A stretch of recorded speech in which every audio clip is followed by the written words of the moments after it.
நம்ம குடும்ப உறவுகளை இழந்ததுனால நம்ம சொந்தங்களின் மனம் பட்டு இருக்க வேண்டியது நம்மளுடைய கடமை. அதனால தான் அவங்களோட சேர்ந்து அமைதி காத்து வந்தோம். இதெல்லாம் ஒரு காரணம் கிடையாது. அவங்களுக்கு என்ன செய்யறதுன்னு தெரியல. 2026 2 பேருக்கு நடுவில் தான் போட்டியே. ஒன்று இன்னொன்று. இதுதான் விஜயோடைய முடிவு இறுதி வரைக்கும் இருக்கும்னு நான் நம்புறேன். இனிமேல் ஜனவரியில் திரும்ப பீகார் எலெக்ஷன் முடிஞ்ச பிறகு அமித்ஷா வருவார், எல்லாத்தையும் மாற்றுவார்னு சொல்கிறதே நான் நம்பலை. அதுக்கெல்லாம் வாய்ப்பு இல்லை. விஜயை வந்து அப்படி அச்சுறுத்த முடியாது. அந்த 2 பேர் கேமரா வேணுங்கன்னு கொண்டு வந்து வர வச்சு அங்கே நில்லுங்க, கேமரா நில்லுங்க, நாங்கள் 2 பேர் நிற்கிறோம். ஒருத்தர் அப்படியே கையை பிடிச்சி நெளிகிறான், ஒருத்தர் அப்படியே கையை பிடிச்சி நெளிகிறான். அவர் நம்ம வெற்றி கொள்ள முடியவில்லையேன்ற ஒரு ஆத்திரம் தான் இப்படி வார்த்தைகளால் வெளிப்படுதுன்னு நினைக்கிறேன் நான். இளம் வயது, அந்த வேகம், அனுபவமின்மை, இதுதான் அதை காட்டுது. 5 வருஷத்துக்கு ஒரு வாட்டி பழக்க தோஷத்தில் ஒரு அறிக்கை ஒன்று வெளியிடுவாங்களே, மக்கள் தீர்ப்புக்கு தலை வணங்குகிறோம் அப்படின்ட்டு அந்த அறிக்கையை வெளியிட்டுட்டு இப்போ அறிவாலயத்தில் போய் ஓடி ஒழிஞ்சுப்பாங்க. அவர் வந்து கடுமையாக திமுகவை அட்டாக் பண்ணுறதுக்கு காரணமே ஏடிஎம்கே வாக்குகளை எடுக்கணுன்றது தான். திமுக வந்து ஏன் விஜயை பயங்கரமாக அட்டாக் பண்ண மாட்டேங்குதுன்னா, விஜயை போய் அட்டாக் பண்ணி அதில் ஏதாவது ஓட்டு சேதாரம் நமக்கு வந்துடக்கூடாது. விஜய் வந்து தனியாக நின்று நிற்கிறதுனால அது டிஎம்கேக்கு சாதகமாக இருக்குது. இந்த போட்டி இன்னும் ஸ்ட்ராங்காக மாறப்போகுது. 100% வெற்றி நமக்கு. இன்னும் வந்து 234 தொகுதிக்குமே வேட்பாளர் கிடைப்பாங்களான்றதே ஒரு சந்தேகம் இருக்கு. இவர் தொடர்ந்து தீவிரமான அரசியலை கடைபிடிப்பாரா, இல்லை திடீர்னு எந்த நேரமும் வந்து க்ளோஸ் பண்ணிட்டு ஓடி போயிடுவாரா அப்படின்ற ஒரு பயம் இருக்கு. விஜய்க்கு வந்து அப்படியே நிலைச்சு நின்னார்னா அவருக்கு 2031 ஒரு நல்ல வாய்ப்பு இருக்கு. வாகை சூடுவோம், வரலாறு படைப்போம், கான்ஃபிடென்ட்டா இருங்க, நல்லதே நடக்கும், வெற்றி நிச்சயம். ஆச்சி அதிரசமா விடுங்க, கையில தட்டி சூடான எண்ணெயில பொரிச்சா அதிரசம் ரெடி. வணக்கம் சார். வணக்கம். தவகோட சிறப்பு பொதுக்குழு கூட்டம் விஜய் தலைமையில் இன்னைக்கு மாமல்லபுரத்தில் நடந்திருக்கு. அதில் ஒரு 12 தீர்மானங்கள் நிறைவேற்றிருக்காங்க. அதில் ஒரு தீர்மானமாக விஜய் தான் முதலமைச்சர் வேட்பாளர் அப்படின்னு சொல்லியிருக்காங்க. இன்னொன்று, விஜய் பேசும்போதும் கூட வந்து 2026 எலெக்ஷன் வந்து திமுகவுக்கும் தவகவுக்கும் தான் அப்படின்னு சொல்லியிருக்காரு. அது ஏற்கனவே அவங்க சொல்லிட்டு வரதான், ஆனால் இப்போ அதை ரொம்ப உறுதிப்படுத்தியிருக்கார். 100% அப்படின்னு சொல்லியிருக்கார். அது மாதிரி வரலாறு படைப்போம், வெற்றி வாகை சூடுவோம் அப்படின்லாம் சொல்லியிருக்காரு. நீங்கள் அந்த எப்படி பார்க்குறீங்க இந்த பொதுக்குழு கூட்டம், விஜயோட பேச்சு? விஜயை பொறுத்தவரை தெளிவாக தான் சார் இருந்தார். கன்ஃபியூஸ் பண்ணது பாஜகவும் அதிமுக, அல்லது திமுக ஜெயிச்சிடக்கூடாது, விஜய் நம்மளோட வரணும்னு ஆசைப்பட்டவர்கள் தான் தொடர்ந்து விஜய் வருவார், அவரை திமுக அச்சுறுத்துது, அவருக்கு பல இடைஞ்சல்களை கொடுக்குது, அவருக்கு வேறு வழி இல்லை, அவர் இந்த பாஜக என்டிஏ கூட்டணிக்கு வந்துடுவாருன்னு சொல்லி இவங்க தான் ஆசைகளை விதைச்சிக்கிட்டு கற்பனைகளை உழவ விட்டுக்கிட்டு இருந்தாங்க. விஜய் தரப்பில் அவர் உறுதியாக இருக்காருன்றதை நான் பல பேட்டிகளில் சொல்லியிருக்கேன். அவர் ஏற்கனவே வந்து ஸ்ட்ராட்டஜிஸ்ட்லாம் வச்சுக்கிட்டு தான் அவர் ஒர்க் பண்ணுறாரு. நீங்கள் விஜய் வந்து அந்த அவர் ஒரு ஹீரோன்ற இமேஜோட ஒரு உச்சபட்ச நடிகராக இருந்து வர்றாரு. அவரை பார்க்க இவ்வளோ கூட்டம் ஏன் வருதுன்னா, அவருடைய ஹீரோ ஒர்ஷிப். அவரை தொழுகிறாங்க மக்கள், அவரை நேரில் பார்த்தா போதும்னு வதறாங்க. அப்படிப்பட்ட ஆள் போய் இன்னொருத்தரை சீஃப் மினிஸ்டர்னு சொல்கிறதுக்கு அந்த அடிப்படை லாஜிக்கே தெரியாமல் சொல்கிறாங்க சார். போய் இவரை டெப்டி பவன் கல்யாணம் உடனே உதாரணத்துக்கு எடுத்துக்கிறாங்க. பவன் கல்யாணம் மாதிரி இவர் டிப்டி சிஎம்மாக போகணும் அப்படின்னா, இவர் ஏன் சார் போகணும்? சினிமா விட்டு இவர் ஏன் வந்து, இவர் ஏற்கனவே அரசியலுக்கு வந்து தோற்று ஒரு நாசமாக போய் அதுக்கப்புறம் ஒரு இதுக்கு போகிறாருன்னா பரவாயில்ல. அவரே சொல்கிறாரு, உச்சபட்ச இதில் நான் எல்லாத்தையும் விட்டுட்டு வர்றேன்னா, அவர் ஏன் தலைமையில் தான் கூட்டணி, நம்மளோட வருபவர்களுக்கு அரசில் பங்களிப்பு அதெல்லாம் சொல்லிட்டாரு. இவ்வளவு சொன்னதுக்கப்புறமும் அவர் எங்களோட வந்துடுறாரு. ஏன்னா கரூர் சம்பவத்தை இதுக்காகவே திட்டமிட்ட மாதிரியான தோற்றமே வந்துருச்சு ஒரு கட்டத்தில். ஏன்னா இது திமுக சதின்றதை விட இது அதிமுக பாஜக சதியோன்னு சில பேர் பேசுகிற அளவுக்கு கரூர் சம்பவத்தை அந்த என்டிஏ கூட்டணி பயன்படுத்த பார்த்தாங்க, முயற்சி பண்ணாங்க. ஏன்னா அவங்க பலவீனமாக இருக்குன்றது அவங்களுக்கு தெரிஞ்சு. இப்போ வந்துக்கிட்டு இருக்க சர்வே முடிவுகள் அவங்களுமே பண்ணுறாங்க. அதில் எல்லாமே வந்து விஜய் வரவுனால திமுக எதிர்ப்பு வாக்குகள் பிரியுது, அது தங்களுக்கு பலவீனமாகுது, திமுகவை விட தங்களுக்கு தான் அதிகமாக பலவீனமாகுதுன்னு தெரிஞ்சுக்கிட்டு தான் அவங்க விஜயை எப்படியாவது கொண்டு வந்துடணும்னு பார்த்தாங்க. இப்போ பீகார் எலெக்ஷன் முடிஞ்சதுக்கப்புறம் அமித்ஷாவுடைய பார்வை தமிழ்நாட்டு பக்கம் திரும்பும், அப்போ இருந்த விஜய் எல்லாத்தையும் ஒன்று சேர்த்து ஒரு இதுக்கு வடிவத்துக்கு கொண்டு வந்துடுவார் அப்படின்லாம் சொல்லி ஒரு பேச்சு இருந்துச்சு. ஆனால் அதற்கு முன்னதாகவே அதுக்கு விஜய் இப்போ முற்றுப்புள்ளி வச்சுட்டாரு. விஜய் நிச்சயமாக இவ்வளோ பெரிய உயரமான இடத்துல இருந்து அந்த புகழ் இதோடு வர்றாரு. இப்போ இவ்வளோ பெரிய இளைஞர் கூட்டத்தையும் தன்னை ஒர்ஷிப் பண்ணுற கூட்டத்தையும் கொண்டு போய் இன்னொருத்தர் அடமானம் வைக்க மாட்டார். அவர் சீஃப் மினிஸ்டர், அவருக்கு எனக்கு பதிலாக அவருக்கு ஓட்டு போடுங்க அப்படின்னு சொல்லக்கூடிய மாட்டாங்க. அப்படி சொன்னாலும் இவருக்கு இப்போ உழுகிற ஓட்டுகள் டிரான்ஸ்ஃபர் ஆகாது. நானே சொல்கிறேன், சர்வேக்கு போயிட்டு வந்து இவருக்கு 15 ஆரம்பித்து 30 வரைக்கும் போகுதுன்னு சொல்லியிருக்கேன். சில ஆவரேஜாக ஒரு 20 வர்றதுக்கு வாய்ப்பு இருக்குதுன்னு சொல்கிறேன். அப்படிப்பட்ட ஓட்டு நிச்சயமாக அவருக்கு டிரான்ஸ்ஃபர் ஆகாது. அதனால் வந்து இது மற்றவர்களுக்கு வேணால் ஒரு புது முடிவாக தெரியலாம். ஆனால் என்னைய பொறுத்தவரை நான் முதல்ல இருந்து சொன்ன முடிவு தான் அது. விஜய் அதில் தெளிவாக இருக்கார். இதுதான் விஜயோடைய முடிவு இறுதி வரைக்கும் இருக்கும்னு நான் நம்புகிறேன். இனிமேல் ஜனவரியில் திரும்ப பீகார் எலெக்ஷன் முடிஞ்ச பிறகு அமித்ஷா வருவார், எல்லாத்தையும் மாற்றுவார்னு சொல்கிறதே நான் நம்பலை. அதுக்கெல்லாம் வாய்ப்பு இல்லை. விஜயை வந்து அப்படி அச்சுறுத்த முடியாது. அப்படி அரசியல் கட்சி ஆரம்பிச்சாரோ அச்சுறுத்தம்னா இப்போ திமுக அச்சுறுத்தும் ஆளுங்கட்சி இருக்கனால, அப்புறம் பிஜேபி அச்சுறுத்தும், அப்புறம் நாளைக்கு ஏடிஎம்கேயோட கூட்டணி வச்சு ஏடிஎம்கே ஆட்சிக்கு வந்தால் அப்புறம் அவங்க அச்சுறுத்துவாங்க. இப்படி ஒவ்வொருத்தராக அச்சுறுத்துவாங்கன்னு பயந்துகிட்டே இருந்தால் அவர் எப்படி தான் கட்சி நடத்த முடியும்? அதை தாண்டி தான் அதெல்லாம் யோசித்து தான் அவர் வந்திருப்பார். அதனால் இது நான் எதிர்பார்த்தது தான். ஆனால் பார்த்தீங்கன்னா சார், இன்னொரு 6 மாதம் தான் இருக்குது கிட்டத்தட்ட எலெக்ஷனுக்கு வந்து. இப்போ இவங்க ஒரு பெரிய அமைப்பாக இன்னும் ஒரு ஆர்கனைஸ் ஆன மாதிரி தெரியல வந்து. ஸோ 6 மாதத்துக்குள்ளே அவர் சொல்கிற மாதிரி ஒரு வரலாறு படைக்க முடியும்னு நம்புறீங்களா? இல்லை சார், வரலாறு படைக்க முடியும்னு ஆசை தான். அது இல்லாமல் அவர் அப்புறம் இப்போ ஒரு எப்படி சினிம் ஃபீல்டில் ஒரு உச்சபட்ச நடிகராக ஒரு 200 கோடி 260 கோடி சம்பளம் வாங்குறவரா? ஏன்னா அவர் வந்து இன்கம் டேக்ஸையும் சேர்த்து கட்ட சொல்லிடுவார் ப்ரொடியூசர்ன்னு சொல்கிறாங்க. அப்படி பார்த்தா அதுக்கு ஒரு 30 வச்சா அதுக்கு 260 கோடி இவ்வளோ பண்ணுற ஒரு 2 படம் நடிச்சிட்டாருன்னு வைங்க. ஆனால் 500 கோடியை ரீச் பண்ணலாம். அப்படிப்பட்ட ஒருத்தரை விட்டுட்டு வர்றாரு. படத்தில் இனிமேல் படத்தில் நடிக்க மாட்டேன் அப்படின்னு சொல்லிட்டு வந்து அரசியலுக்கு வர்றாரு அப்படின்னா அவருக்கு நிச்சயமாக தான் ஆட்சி அதிகாரத்தை பிடிக்கணும் அப்படின்ற ஆர்வம் இருக்கும். இப்போ அவருக்கு ஓட்டு போட நினைக்கணும், அவர் பின்தொடரணும்னு நினைக்கிறவங்களும் நிச்சயமாக அவர் ஆட்சி அதிகாரத்துக்கு வரணும், ஒரு மாற்றத்தை தரணும் அப்படின்ற வேகத்தோடு தான் வர்றாங்க. ஸோ இதெல்லாம் ஒரு கட்சிக்கு, புதிய கட்சிக்கு எதிர்பார்ப்போடு வர்றது. ஆனால் நடைமுறையில் களத்தில் அது சாத்தியப்படுமானா சாத்தியப்படாது. இது வந்து என்னென்னா இன்னும் விஜயினுடைய வளர்ச்சி அதிகமாகுது அப்படின்னா அது வந்து எதிர்க்கட்சிகளுக்கு தான் பலவீனமாகும். மற்ற எதிர்க்கட்சிகளுக்கு, அதாவது திமுக எதிர்ப்பு வாக்குகள், அதாவது நீங்கள் திமுகலேருந்து ஓட்டு போகுது, திமுக ஆதரவு ஓட்டுகள் போகுதுன்னு சொல்லிகிட்டே இருக்காங்க. அதில் வந்து மைனாரிட்டி போகும், அதாவது யங்ஸ்டர்ஸ் போவாங்க, கிறிஸ்டின்ஸில் ஒரு பிரிவினர் அதில் இருக்க யங்ஸ்டர்ஸ் போவாங்க. இப்படி தான் போவாங்களே தவிர நீங்கள் இவ்வளோ நாள் திமுகவுக்கு ஆதரவாக ஓட்டு போட்டவங்க ஒரு திமுகவை திட்டுற ஒரு ஆள்கிட்ட எப்படி போவாங்க? திமுகவை திட்டாமல் அமைதியாக இருந்தால் கூட போவாங்க. அப்படி இருக்கும்போது அதிலேருந்து போகிறது கம்மி. அப்போ இவர் அதிகமாக அவர் வாக்குகள் வாங்க அந்த வாக்குகள் பெருகுச்சுன்னா அது எதிர்க்கட்சியிலேருந்து தான், சீமான், அதிமுக இதிலிருந்து தான் அவங்களுக்கு அதிகமாக போகும், புது வாக்காளர்கள் போகும். இதுதான் வருமே தவிர அவர் ஜெயிக்கிற அளவுக்கான திமுக வாக்கு வங்கியை சிதைக்க முடியாதுன்னு நான் நம்புகிறேன். ஏன்னா ஃபீல்டில் அப்படி தான் வருது. ஆன்டி இன்கம்பன்சி இருக்குது அப்படின்னாலும் அந்த ஆன்டி இன்கம்பன்சி திமுக தோக்கடிக்கு அளவுக்கு இல்லை.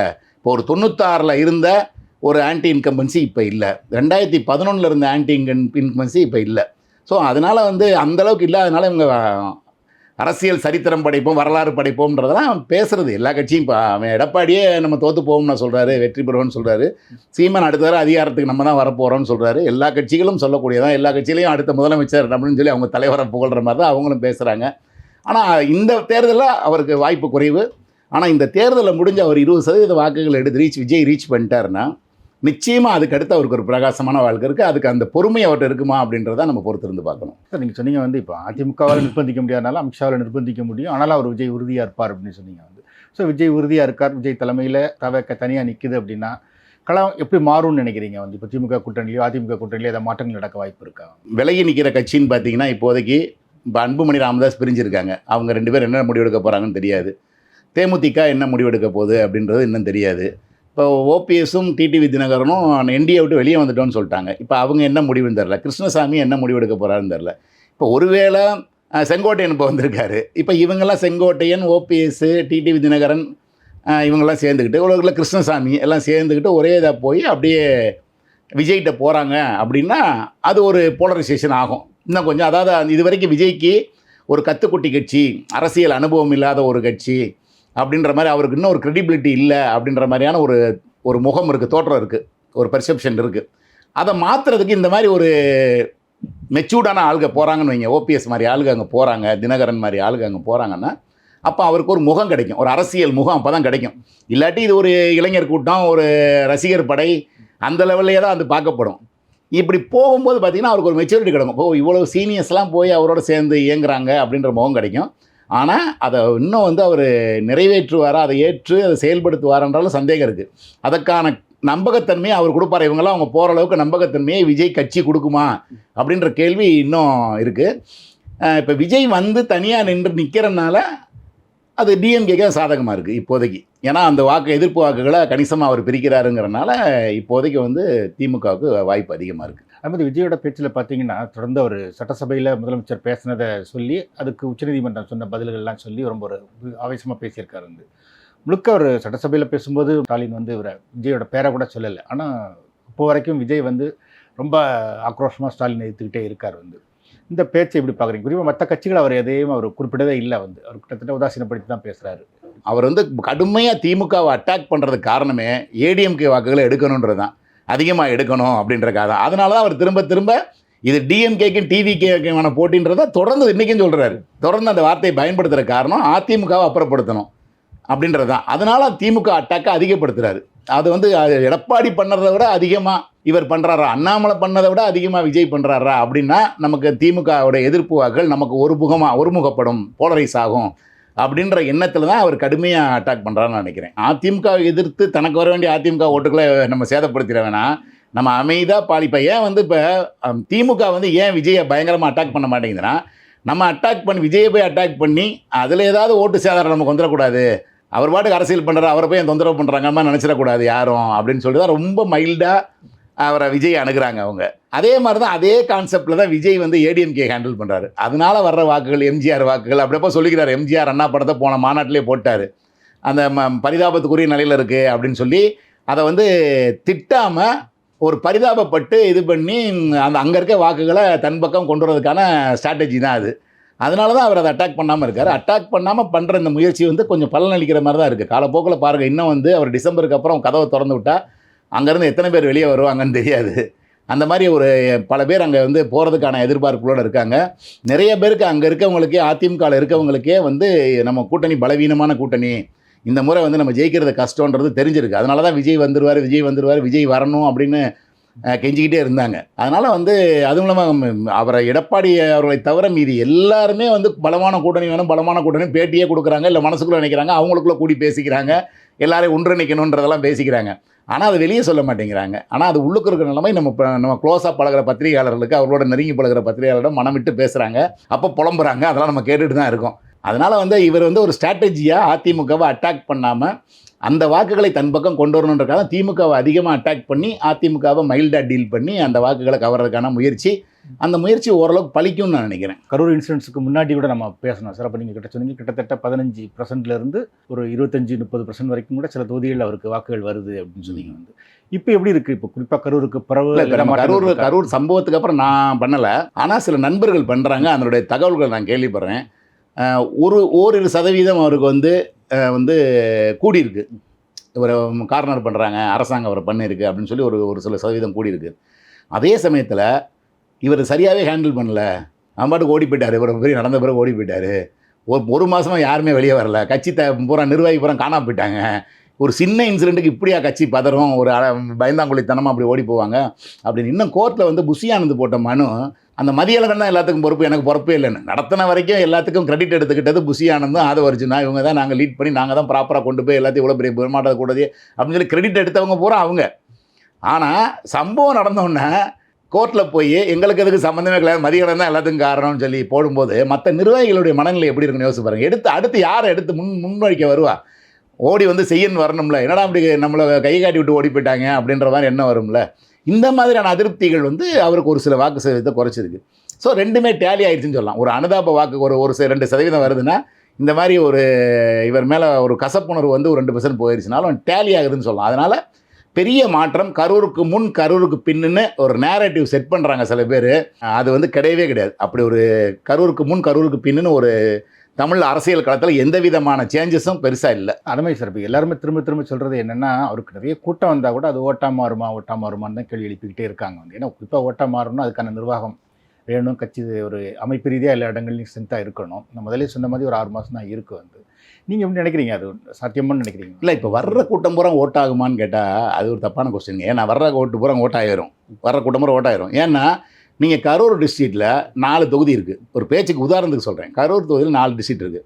ஆவரேஜாக 2 லட்சம் ஓட்டுன்னு வச்சிங்கன்னா 10 லட்சம் ஓட்டு இருக்குது. 10 லட்சம் ஓட்டில் வந்தது 30,000 பேர்னு வச்சுக்கோங்க. 7,500 பேர் ஒரு தொகுதியிலேருந்து வந்திருக்காங்கன்னு வச்சுங்க. இப்போ 7,500 கூட ஓட்டு கூட விஜய் வாங்க மாட்டாரா? 2 லட்சம் ஓட்டில் 2 லட்சம் போலாகுதுன்னா என்ன, அவர் ஒரு 3% ஓட்டு கூட வாங்க மாட்டாரா? அப்போ வந்த கூட்டம்லாம் ஓட்டு போடும் தானே அர்த்தம். இந்த வர்ற கூட்டத்தையும் தாண்டி போடும், அதுதான் உண்மை. நான் சொல்கிறது வர்ற கூட்டத்தை விட தாண்டி அவருக்கு ஓட்டு விழுகும், அதில் சந்தேகமே கிடையாது. வர்ற கூட்டம்லாம் ஓட்டாயிருமான்றதில்ல, வர்ற கூட்டம் மாதிரி 4 மடங்கு ஓட்டு கூட வரும், 5 மடங்கு ஓட்டு கூட வரும்ன்றது தான் என்னுடைய இது. இவங்க வந்து சும்மா வர்ற அந்த கூட்டத்தை பார்த்துட்டு ஒரு ஞானம் இல்லாமல் பேசுகிறதா நான் கருதுறேன்.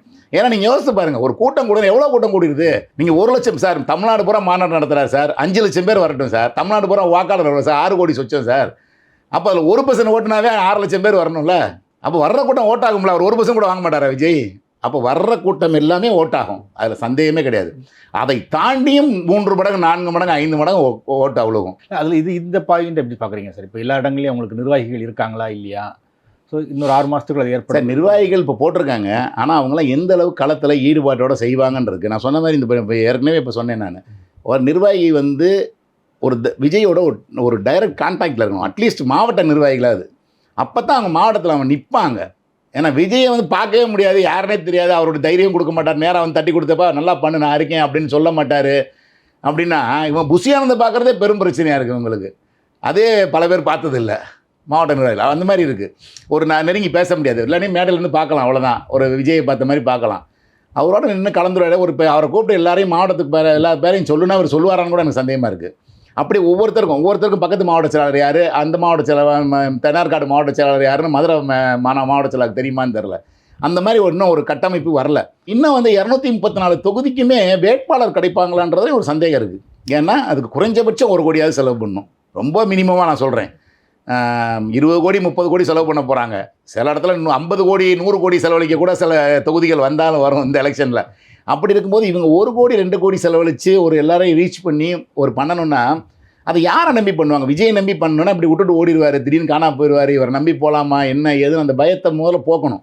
விஜயை நேரடியாக கூப்பிட்டு வச்சு ஒவ்வொருத்தரையும் பேசணும், அவர் தட்டி கொடுக்கணும். நான் இருக்கேன், நீ தைரியமாக செலவு பண்ணு, நான் இருக்கேன், உனக்கு துணை நிற்பேன் அப்படின்னா தானே சார் அவன் நின்று செலவு பண்ணி வருவான். நாளைக்கு விஜய்க்கு நம்மளை தெரியும், நம்மளோட ஒரு தொடர்பில் இருக்கார், நம்ம ஒரு பரவாயில்ல, நம்மளோட ஒரு 5 கோடி இருந்தால் 1 கோடி 2 கோடியை சூறை விட்டு பார்ப்போம் அப்படின்ற எண்ணம் வரும். அப்படி இல்லைன்னா அவர் விஜய் செலவு பண்ணால் தான் நிற்கிற மாதிரி ஆளுகளை வரும்.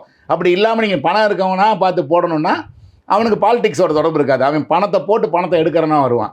இல்லைன்னா நீங்கள் வந்து வேறு கட்சிகள் வந்து ஆள் தேடணும், தேடி அப்படி தான் நீங்கள் வந்து பிடிக்கணும், ஆள் பிடிக்கிற மாதிரி ஆயிரும். அதனால் வந்து இது நீங்கள் சொல்கிற அளவில் கட்டமைப்பு லெவலில் அது இன்னும் கொஞ்சம் வீக்காக தான் இருக்குது. அதுக்கு ஒரு தேர்தல் 2 தேர்தல் ஆகும். இப்போ ஒரு தேர்தல், அடுத்து ஒரு உள்ளாட்சி தேர்தல், பார்லிமெண்ட்டு அப்படின்னு வரும்போது அதான் நான் சொல்கிறேன், விஜய்க்கு வந்து அப்படியே நிலைச்சு நின்னார்னா அவருக்கு 2031 ஒரு நல்ல வாய்ப்பு இருக்குது.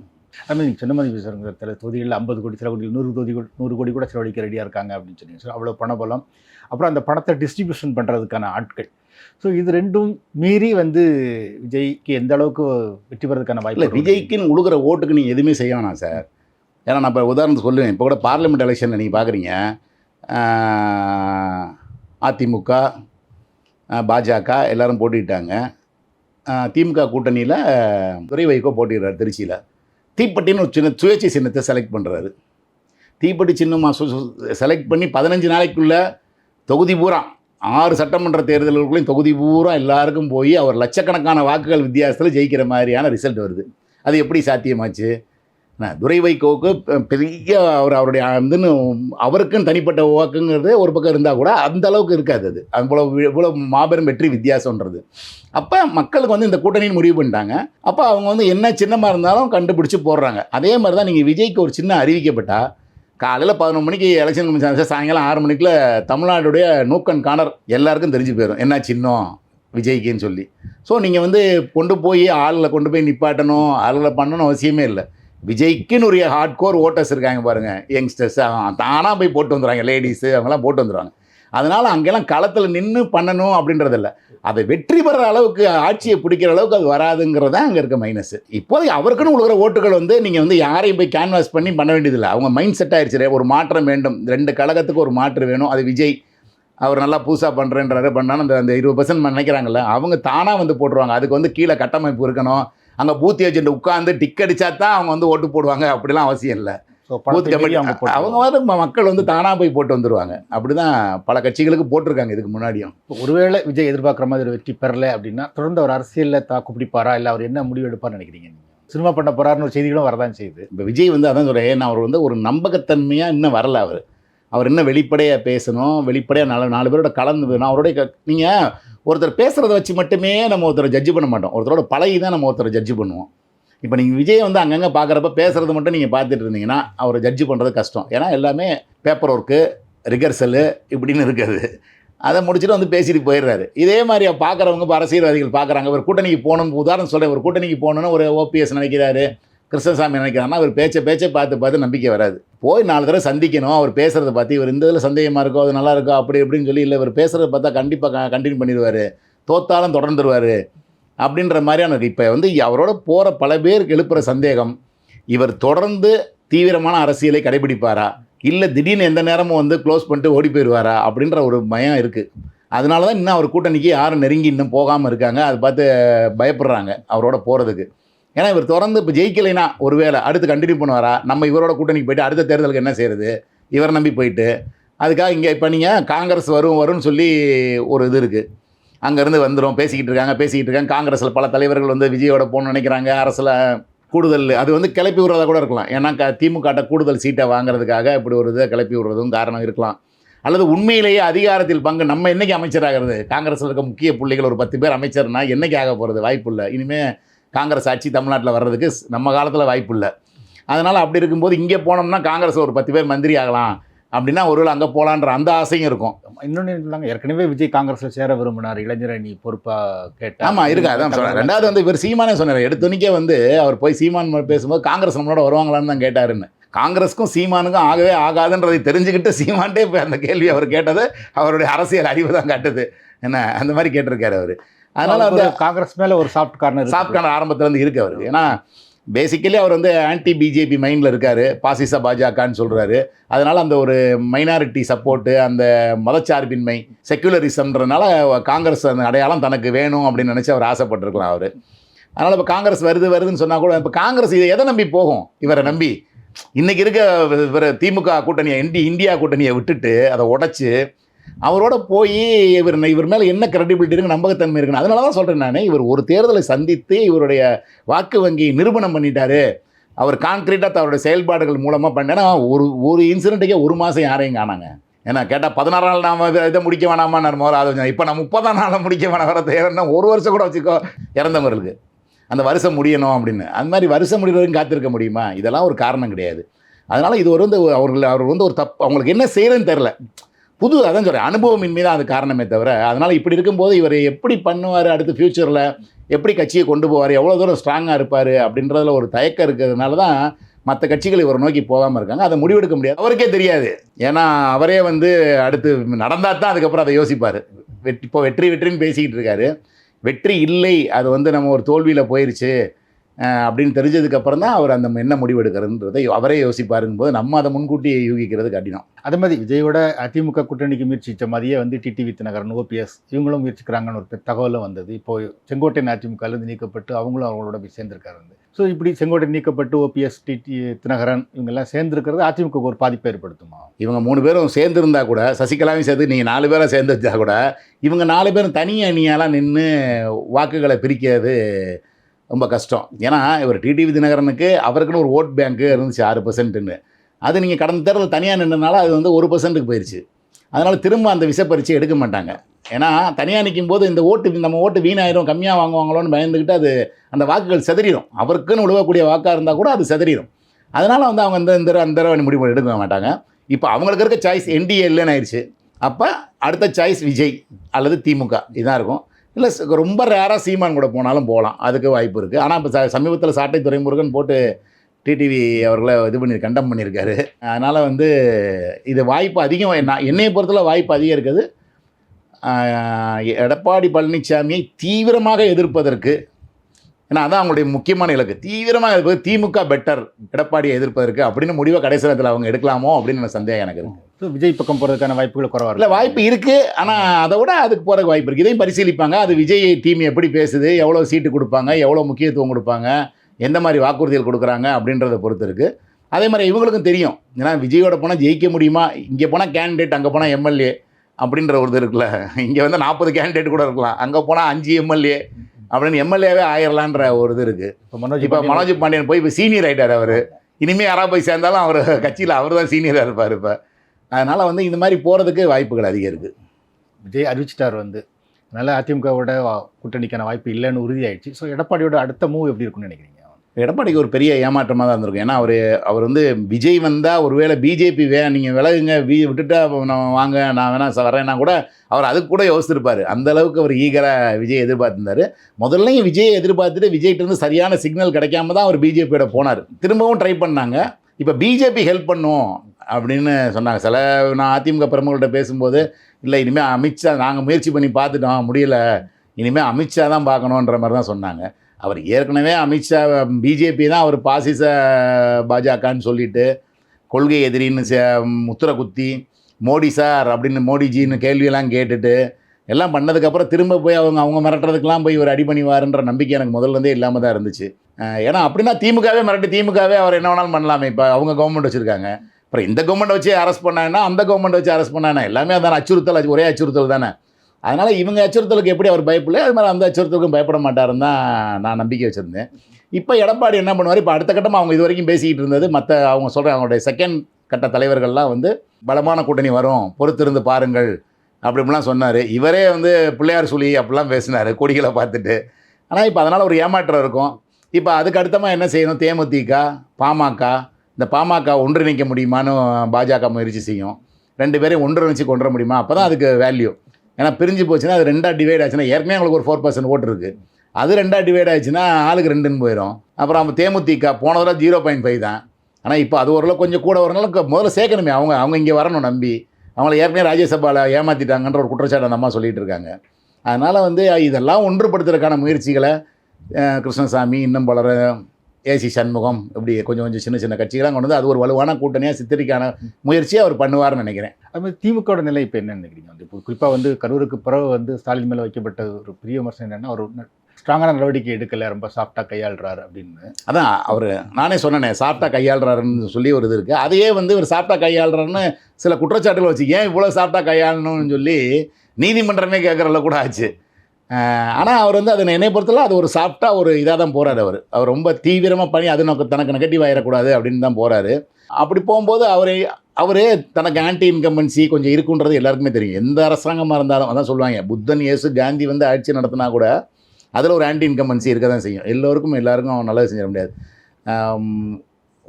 உங்களுக்கு ஒன்று செஞ்சேன்னா அது பக்கத்து வீட்டுக்கு ஒரு கெடுதியாக இருக்கும் அப்படின்னு ஒரு இது வந்துடும். பாதையில் நடக்கிற பாதசாரிகளுக்காக நடைபாதை கடைகளை பூரா அகற்றணும் அப்படின்னோம்னா நடபாதை வியாபாரிகள் பூரா பாதிக்கப்பட்டுருவாங்க. இந்த மாதிரி ஒன்றொன்னையும் நம்ம ஒன்று ஒரு ஸ்டெப்பு எடுத்தோம்னா அதில் ஒரு ஸ்டெப்பு பாதிக்கப்படுவாங்க. அந்த மாதிரி இருக்கும். அதனால் எல்லாருக்கும் எந்த நேரத்துலையும் நல்லவங்கள இருக்க முடியாது. அந்த எதிர்ப்பு இருக்க தான் செய்யும். அந்த எதிர்ப்பு இருக்கிறத அவரும் உணர்ந்து தான் அவர் இங்கே ஒரு வாய்ப்பை கூட விட மாட்டேங்கிறாரு. இப்போ நீங்கள் மனோஜ் பாண்டியனை கொண்டு வந்தால் ஒரு 50 தொகுதியாக வந்துட போகுது கிடையாது, ஆனால் கொண்டுறாரு. மைத்ரேயன் வந்தால் ஒரு 20 தொகுதியாக வந்துட போகுது கிடையாது, அதையும் ஏற்றுக்கிறாரு. மருது அழகராஜ் வந்தால் ஒரு 10 தொகுதியாக வந்துட போகுது, அதுவும் கிடையாது, ஆனால் சேர்த்துக்கிறாரு. இது மாதிரி இன்னும் பல பேரை சேர்க்க முயற்சிகள் நடந்துக்கிட்டு தான் இருக்குது. இது போக கூட்டணி கட்சி ஒன்று கூட சதறக்கூடாதுன்னு ஏற்கனவே இருக்க கூட்டணி கட்சிகளை விலகாமல் பார்த்துக்கிறாரு. கமலஹாசனும் எக்ஸ்ட்ரா கொண்டு வந்திருக்காரு. இப்போ SDIPA வர்றதுக்கு வாய்ப்பு இருக்குது.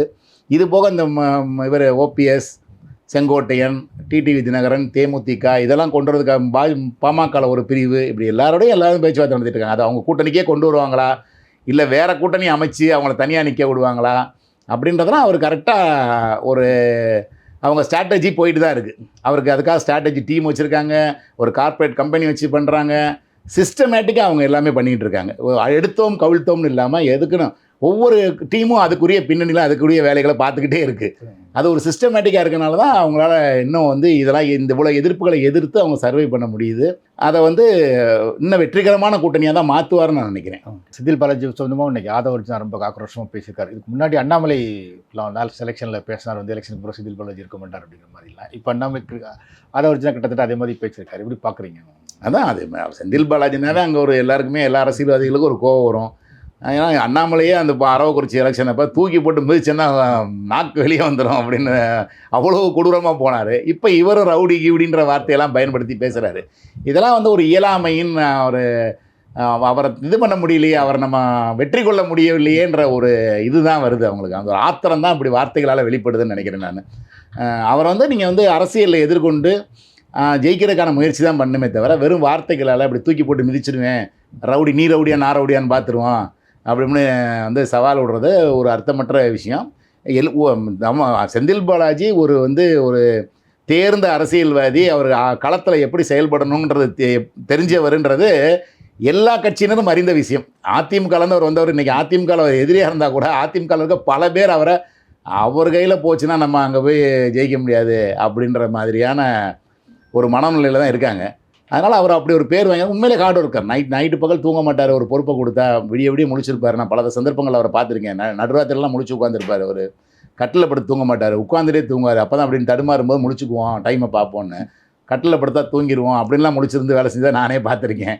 அது சில பேட்டிகள்லையும் சொல்லியிருக்கேன். அதனால் அவரை பொறுத்தவரை ஒரு வெற்றிக்குன்னு கொடுத்துட்டு ஒரு பொறுப்பை கொடுத்துட்டுனா அதை எப்படினாலும் நிறைவேற்றணுன்ற மாதிரி தீவிரமாக செயல்படக்கூடியவர். அவர் பல பேரை ஆர்கே நகரில் டிடிவி அவர்கள் செலக்ட் ஆகிறதுக்கு தேர்வாகிறதுக்கு அவர் தான் கடுமையாக உழைச்சார். நீங்கள் ஒரே அரவக்குறிச்சியில் கரூர்லேருந்து அவருக்கு தொகுதியை ஜெயலலிதா மாற்றி அரவக்குறிச்சியில் வேணே பனிஷ்மெண்ட் மாதிரி போட்டாங்க. அந்த எலெக்ஷனில் ஃபுல்லாக செலவு பண்ணி எல்லாம் பண்ணி தேர்தல் நின்று போச்சு. திரும்ப தனியாக தேர்தல் வந்துச்சு. அப்பையும் வந்து அந்த அம்மா ஆஸ்பத்திரியில் இருந்தாங்க. இவர் தனியாக நின்று போராடி அவர் தோத்துட்டா இங்கே உள்ளுக்குள்ளே வரமாட்டார், திரும்ப அரசியல் அமைச்சரவைக்குள்ளே வரமாட்டார்ன்றனால அவரை தோற்கடிக்க உள்கட்சி வேலையே நிறையா நடந்துச்சு. அதையும் மீறி அவர் ஜெயிச்சு வந்தார். அதுக்கப்புறம் திரும்ப அவர் பதவி போய் அதுக்கப்புறம் 18 எம்எல்ஏக்கள் போகும்போது அதுக்கப்புறம் திமுகவில் சேர்ந்து திமுகவில் இடைத்தேர்தலை சந்தித்து எந்த ஊரில் அவர் அதிமுகவுக்கு ஓட்டு கேட்டு ஜெயிச்சாரோ அதே ஊரில் போய் திமுகவுக்கும் வாக்கு கேட்டு உதயசூரியன் சின்னத்திலையும் ஜெயிச்சு வந்தார். அதனால் அவர் ஒரு தேர்தல் வேலையை எடுத்தார்னா அவர் ஒரு கடும் உழைப்பாளி, அந்த வெற்றியை நோக்கி பாடுபடுகிற தீவிரவாதி அப்படின்னு எல்லாருக்கும் தெரியும். அதனால இந்த மாதிரி கோபம் அப்போ தான் வருது, ஆக்ரோஷம் இவங்களுக்கு வருது. அவரை எதிர்கொள்ள முடியாத இயலாமை தான் அந்த ஆக்ரோஷமாக வருதுன்னு நான் நினைக்கிறேன். நன்றி. நன்றி.